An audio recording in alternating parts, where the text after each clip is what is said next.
My name is Emily. I'm originally from a small town where everyone knew everyone else's business. You couldn't even buy a cup of coffee without someone asking how your mom was doing or what your older brother was up to. I was the youngest of three, always seen as the responsible one, the one who took care of everyone else, even when I didn't want to. My parents ran a little diner, and I worked there for most of my teenage years, helping out after school, always putting my own needs last. I never really had much of a choice, you know. It's like you're born into these roles, and if you don't play along, you disappoint everyone. I dreamed of getting out of that town. I wanted to escape. It wasn't just about leaving my parents. It was about getting away from the weight of all those small-town expectations. But I felt like I had to stay. I mean, what kind of daughter would I be if I just left them to run the diner on their own? But eventually, I couldn't take it anymore. I decided I was going to go to nursing school. It was practical and meaningful, a real career. It wasn't glamorous, but I figured it was something I could be good at. It also meant that I could finally get out of there. So I left, and I fought hard to finish my degree. It was brutal, though. I didn't expect nursing school to be so tough. It drained me emotionally and physically. But I pushed through. I had no choice. I wasn't going to go back. Then I graduated and got an offer to work at Nightshade Hospital. The pay was decent, and it was a big city hospital, so it felt like my chance to finally make something of myself. The only problem? It was for the night shift. At first, I wasn't sure about it. I wasn't exactly a night person, but I needed the job, and I figured I could deal with it. Besides, working nights meant no interruptions. No one calling me. No family. No Jake. Jake. Yeah, him. My high school sweetheart.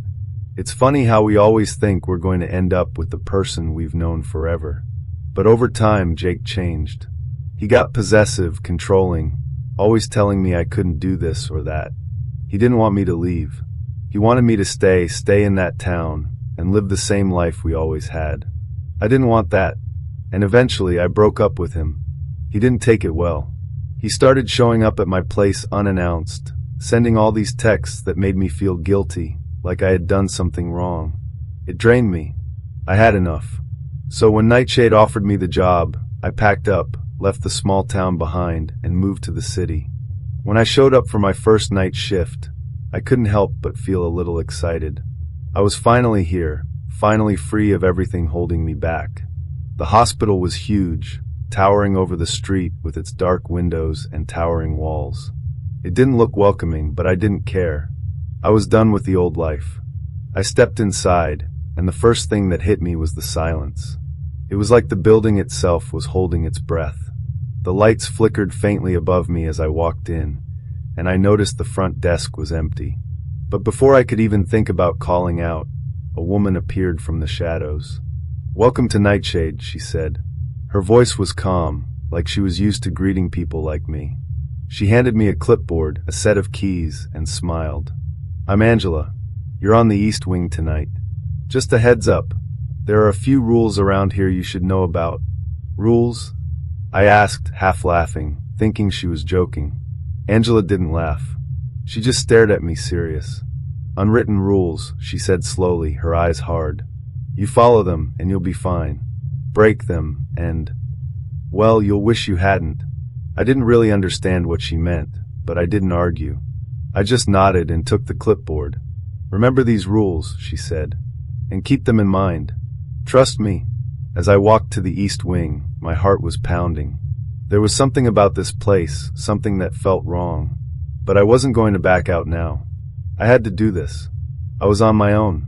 On my way down the corridor, I pulled the clipboard out of my bag and looked at the list. The rules Angela had mentioned were written in thick, black ink, almost like they were made to stand out. Rule 1. Never enter the morgue after 2 a.m. Rule 2. Never speak to the patients who don't speak back. Rule 3. Never go into the basement alone. Rule 4. Always check the patient's chart before entering their room. Rule 5. Never ask why a patient is here. Rule 6. Never leave the hospital grounds after midnight. Rule 7. If you hear footsteps, don't turn around. Rule 8. Don't go into room 0. Rule 9. If the lights flicker, don't move. Rule 10. Never let the hospital staff leave without signing out. I felt a chill run down my spine as I read them. They were so specific. Why would they have rules like that? But before I could question them further, I heard a voice. It was soft at first, like a whisper, but it grew louder as I made my way further down the hallway. My pulse quickened. I looked around, but no one was there. It was just me. As the night wore on, I couldn't shake the feeling that something was off. The longer I spent in Nightshade, the more uncomfortable I became. The silence was unnerving, and every time I turned a corner, I felt like I was being watched. I couldn't stop thinking about those rules. The longer I worked, the more they stuck with me.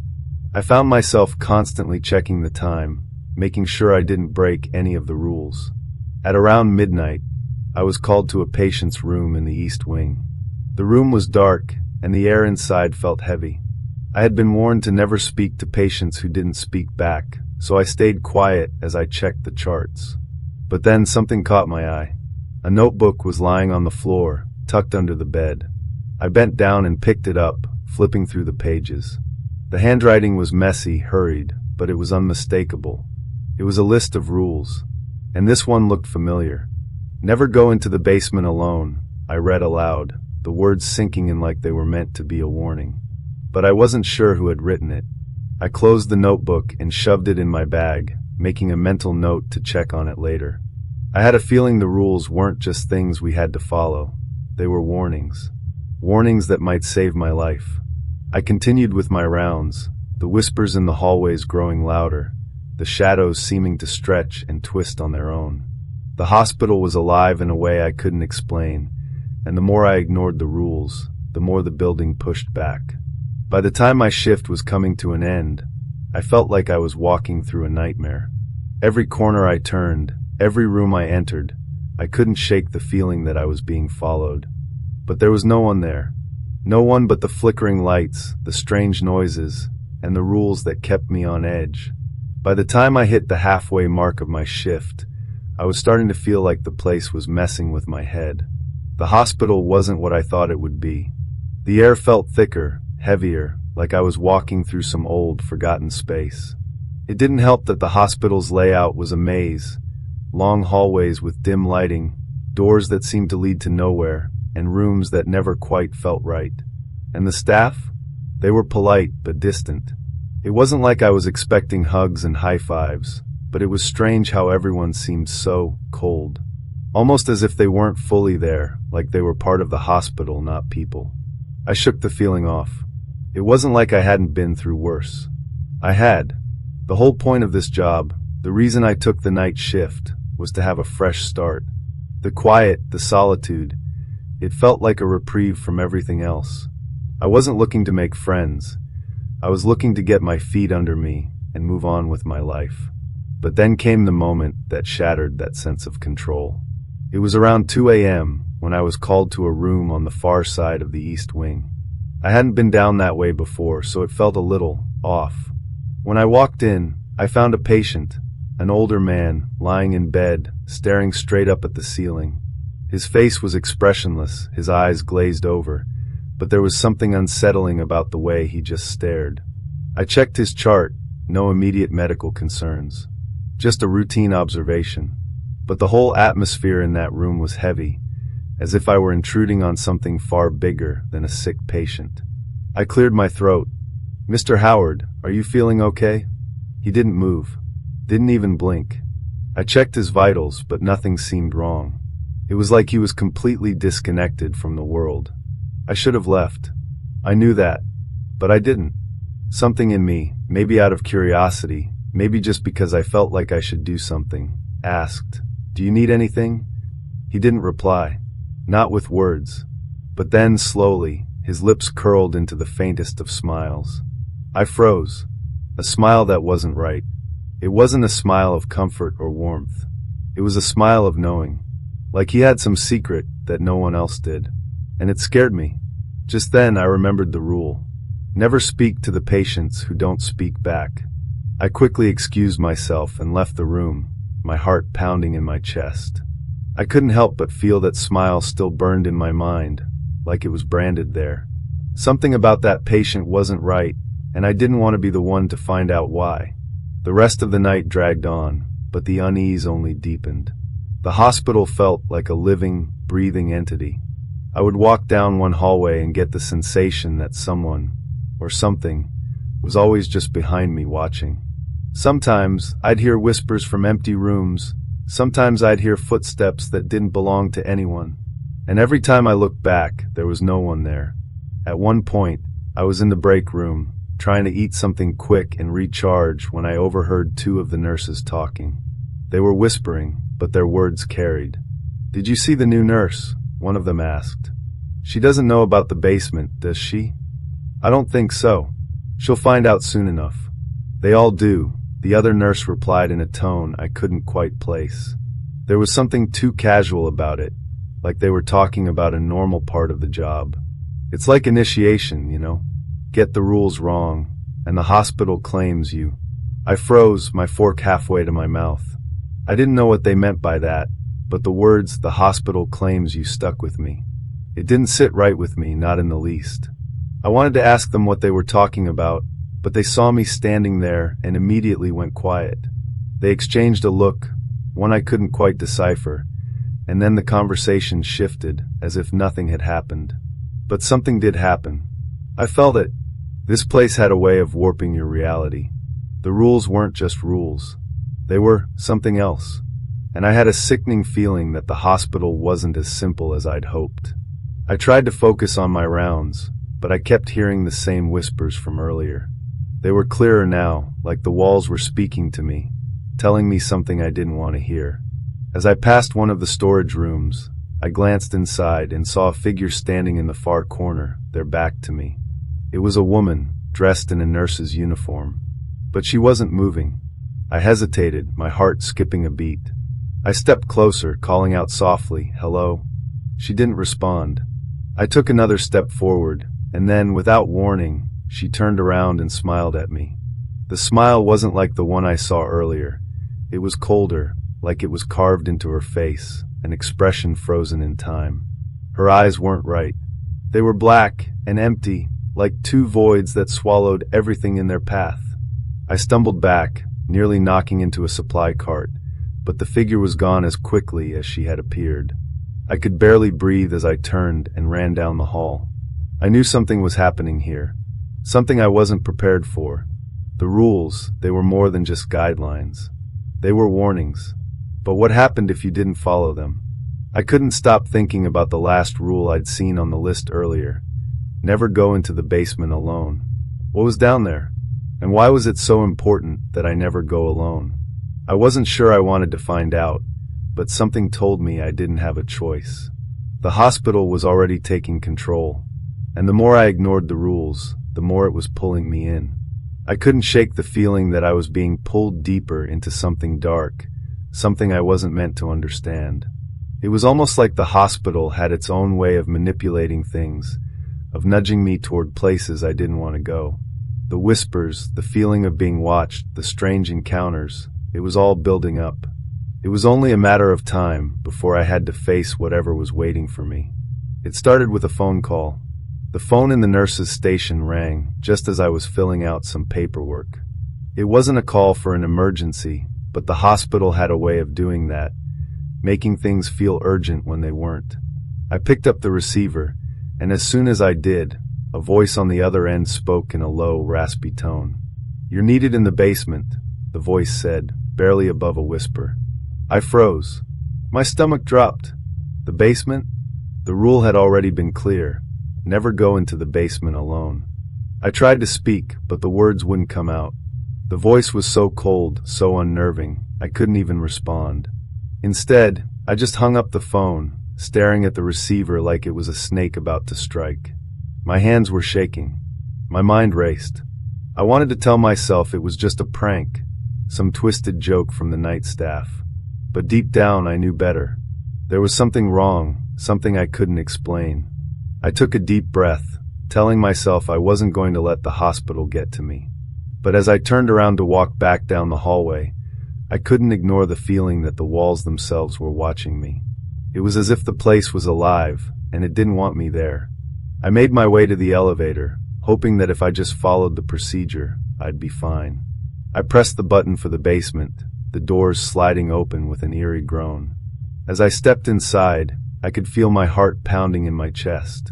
The air in the elevator was thick, heavy with some unseen presence. I could barely breathe as the elevator descended, the soft hum of the machinery growing louder. When the doors opened at the basement floor, I hesitated before stepping out. The hallway stretched out in front of me, shrouded in dim light. The basement was vast, almost endless, with rooms that looked like they hadn't been touched in years. I could see old equipment, unused and gathering dust, and strange markings on the walls that I didn't want to get too close to. And then I saw it, the source of the call. It wasn't a person. It was something much worse. A shadow moved in the far corner, too quick to make out. But it was enough. I had to get out of there. I turned to run, but just as I did, I heard footsteps behind me. Quick, fast, like someone or something was chasing me. My breath caught in my throat, and I forced my legs to move faster. I sprinted back to the elevator, heart pounding in my chest, praying the doors would open. When they did, I didn't look back. I pressed the button for the main floor, and as the doors closed, I could swear I heard that voice again. You shouldn't have come down here. I didn't sleep much after that. Every time I closed my eyes, I saw that shadow again, flitting across the basement, its shape constantly shifting like it wasn't quite human. I had to know what it was, why it was down there, and more importantly, why it was following me. The next night, I couldn't help myself. I was determined to figure out what the hospital was hiding. I needed answers, and I wasn't going to get them by running scared. So after finishing my rounds, I made my way to the basement once again. But this time, I wasn't going down alone. I didn't care if it was against the rules. Never go into the basement alone. I was tired of feeling like a pawn in this game. As I reached the elevator, I glanced over my shoulder, checking to make sure no one was watching. The hospital's eerie quietness was unnerving, but I pressed on. I pressed the basement button and let the elevator carry me down once again. This time, however, I wasn't alone. Angela, the head nurse, appeared just as the doors closed. She gave me a stern look, but there was something else behind her eyes. Something tired. She didn't say anything at first, but when the elevator stopped and the doors opened, she followed me out. You're making a mistake, Angela finally said, her voice low. You don't understand what this place is. What it does. I didn't respond. I couldn't. There was too much I needed to know. She walked silently beside me as we made our way down the long, dim corridor, the distant hum of old machinery echoing off the walls. The air grew colder, almost icy as we neared a door at the far end of the hall. Angela stopped in front of it, turning to face me. Behind this door is where it all started, she said, her voice heavy with some unspoken regret. This is where they hide the truth. She pushed the door open with a slow creak, revealing a dark, cluttered room filled with old files, medical equipment, and strange, cryptic symbols drawn on the floor. In the center of the room was an old mirror, its surface clouded and cracked. What is this place? I whispered, stepping inside, my breath hitching in my throat. Angela's face twisted into a grimace. The hospital's keeper, she said. The mirror shows the truth you're not supposed to see. The truth about who you are now. About what you've become. My heart skipped a beat as I realized what she meant. She wasn't just talking about the mirror. She was talking about me. Before I could ask what she meant, Angela turned and walked toward the door, her back to me. You'll understand soon enough. The hospital doesn't let go of its own. You'll be its next enforcer. I reached out to stop her, but before I could, she vanished, leaving me standing alone in the dark, surrounded by the cold reflection of the hospital's twisted reality. The hospital felt even more suffocating after Angela left. The air grew heavier, pressing against my chest with every breath I took. The mirror in front of me felt like it was pulling me in, a void I couldn't escape. I couldn't explain it, but the more I stared at it, the more I saw. The shadows in the glass seemed to move on their own, flickering just out of sight, like something was lurking just behind the surface, watching me. I couldn't look away. My hands, shaking despite myself, reached out toward the mirror, my fingers brushing lightly against the cold glass. As soon as I did, the shadows in the reflection grew sharper, more defined, until they started taking shape. At first, I thought it was just my eyes playing tricks on me, fatigue, stress, too much time spent in this twisted place. But then, the shapes in the mirror grew clearer. I saw the faint outlines of figures. They looked familiar. Some of them had hospital gowns, some were covered in bandages, others looked like they'd been here for a lot longer than anyone should. And as I stared at them, I realized something terrifying. I recognized their faces. They were the missing people. The patients that the hospital had lost, the ones that the staff never talked about, the ones whose names were erased from records. I could see their faces, distorted in the glass, their eyes wide with fear, pleading silently for help. I stepped back, my heart racing. This was it. This was the truth Angela had mentioned, the truth that the hospital had kept hidden for so long. I tried to look away, but the mirror wouldn't let me. It was like it had a hold on me, dragging me back in with its reflections. The faces of the lost patients, their eyes pleading for release, began to move closer to the surface of the glass. They reached out, their hands pressing against the glass like they wanted to escape. Suddenly, a voice broke through the silence. It was Angela's voice, but it didn't come from behind me. It came from the mirror itself, soft, haunting, as if the words were echoing from another time. You're becoming part of the cycle now, Emily. Once you've seen the truth, it doesn't let you go. You'll never leave. You'll stay here with them and become one of them. I stumbled back, my breath coming in short gasps. The reflection seemed to twist, distorting until it was no longer the mirror in front of me, but something much darker, much more real. The figures in the glass were moving now, their arms reaching out as if trying to pull me into their world. I turned to run, but the door slammed shut behind me with a force that sent me crashing to the floor. I looked up, my heart pounding, but the hospital hallway was empty, silent. I was trapped in the basement with no way out. The rules were closing in around me, and I was beginning to realize just how far they'd already reached. I woke up in the security office, disoriented, my head pounding like someone had used it as a drum. The last thing I remembered was running from the basement, the mirror pulling me in with its twisted reflection.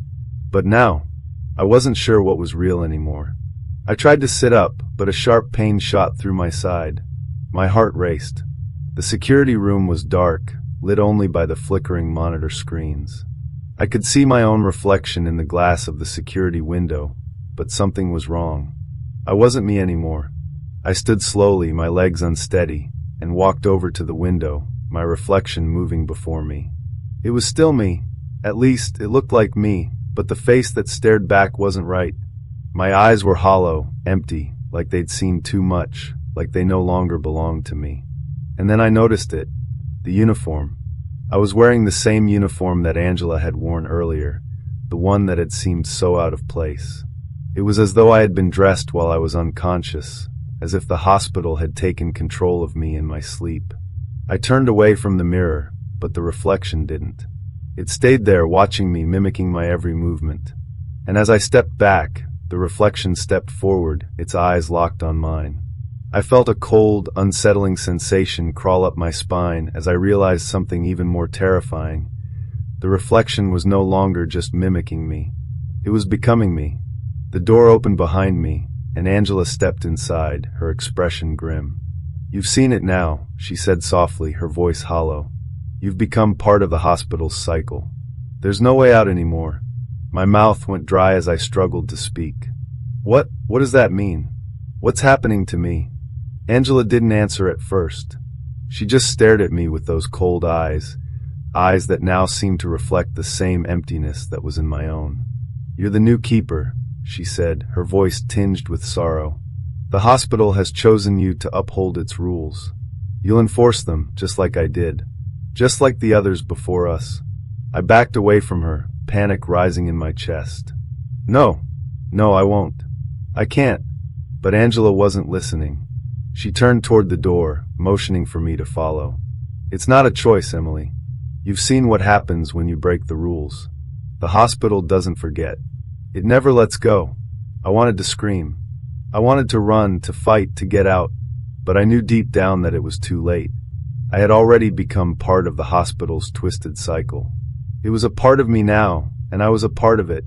Angela's footsteps echoed in the hallway as she led me back to the nurse's station, where I was expected to take my place as the new overseer. I wanted to resist, but my body moved on its own. It was like the hospital had taken control of me, guiding me toward my new role. As I walked, I felt the weight of the rules pressing down on me. The truth of what I had become settled in my chest like a stone, heavy and suffocating. I was no longer just a nurse. I was a part of the hospital itself, bound by its twisted rituals and unspoken laws. And the worst part, there was no escape. I found myself back at the nurse's station, the same place I'd spent countless nights before. But tonight felt different, darker. The weight of my new role pressed down on me, suffocating me, making it hard to breathe. Angela stood beside me, her eyes cold and empty just like mine. She was watching me, waiting for something. I didn't know what, but I could feel the expectation hanging in the air. The hospital was watching me now, too, its presence heavy in every corner, in every shadow.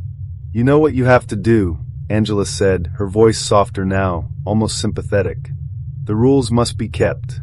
If you don't, the hospital will reclaim you." I nodded slowly, unable to speak. I couldn't breathe. I couldn't think. All I could do was follow the rules, just like everyone else who had come before me. There was no more choice. The moment I had seen the truth in the mirror, the moment I had become aware of the hospital's rules, I had sealed my fate. The reflection in the glass wasn't just a warning, it was my future.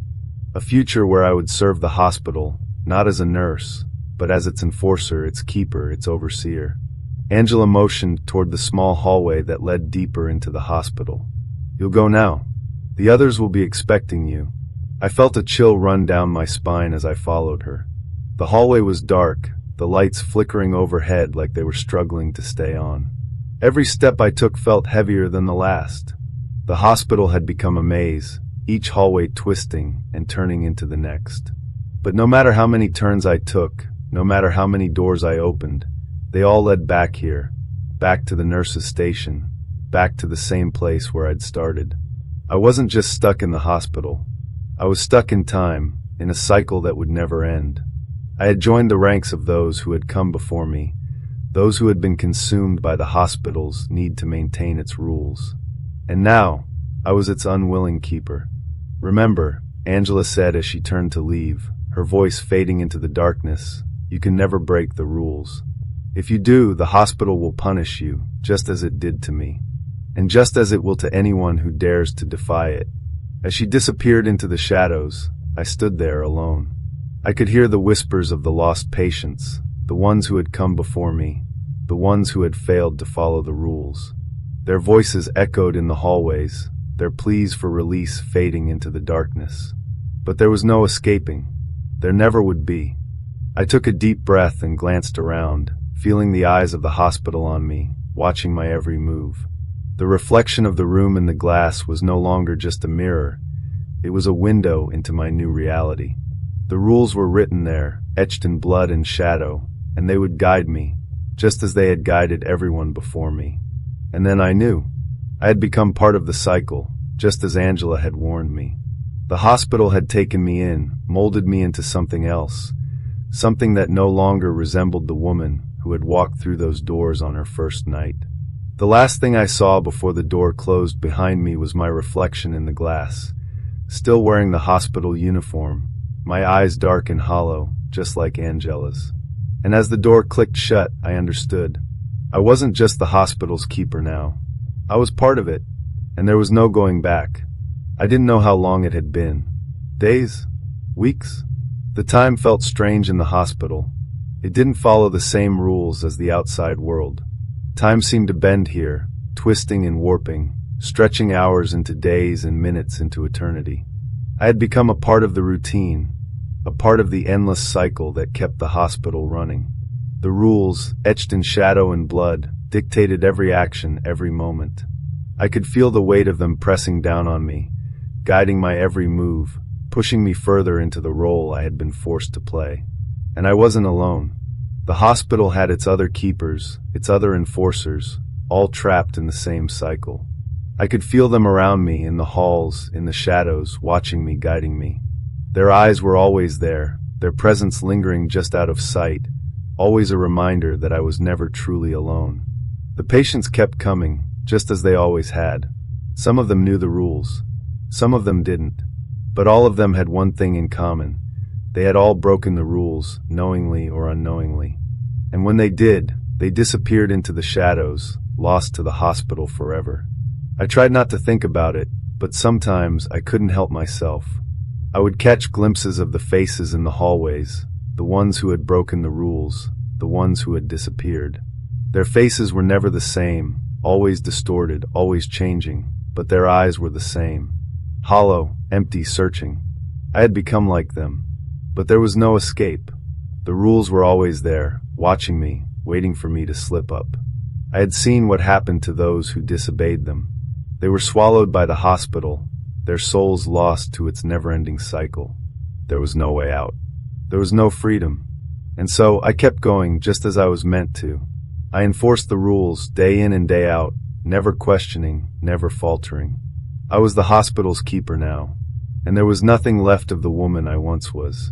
The Emily who had dreamt of escape, who had longed for a life outside of this place, she was gone. All that was left was the hospital, its rules, and me. And the cycle continued. If you ever find yourself at Nightshade Hospital, working the night shift, and you hear whispers coming from the empty hallways, don't follow them. Don't look into the mirrors, and never, under any circumstances, break the rules. Thanks for watching. If you enjoyed this story, don't forget to hit that subscribe button for more chilling tales.